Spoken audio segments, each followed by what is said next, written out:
یو سړی صرف یو جمعه او بل جمعه منځ کوي نو دا سړی کافر دی. د ده په کفر کې هم چې څوک شک کوي نو هغه سړی هم کافر دی. چې کوم سړی کوم کس یو جمعه او بل جمعه صرف منځ کوي، بس صرف یو جمعه او بل جمعه منځ کوي نو دا سړی کافر دی. او چې د په کفر کې څوک شک کوي نو هغه هم کافر دی. ځکه نبی علیه الصلاة والسلام یو منځ یاد کړی چې یو سړی قصدن عمدن یو منځ قضا کړي دغه سړی کافر دی.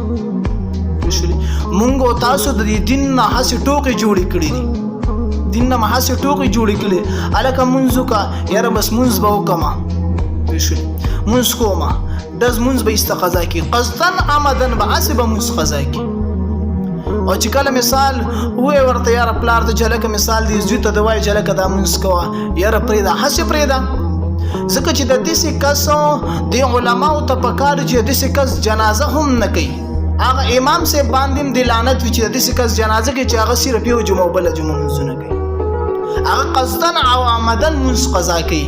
د داسې امام دپاره هم لعنت دی چې یاره دې ځي او د هغې کس دپاره جنازه کوي چې الله ته سوال کوي چې دې بنده مغفرت نصیب کړي. ولې چې هغه د دین نه هسې ټوکې جوړې کړي دي، مونځ پسې قرآن پورې علماو پورې هغسې خنداګانې کوي. پوه شو چې کله یې به زړه وغوښته نو راشي مونځ وکړي، چې کله یې زړه نه غواړي مونځ نه کوي. دا موږ هسې ګپ جوړ کړی.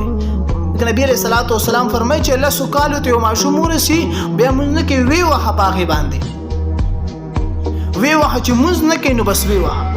په موږ او تاسو یې هلکه پرېږده بس بیا مکه چې ځي بس چې د کفارو ملک ته ځي هلته دې بیا اوسېږي. او د مسلمانانو په مغبره کې د هغه حول هم نه دي پکار چې یو سړی قصدن عمدن مونځ قضا کوي.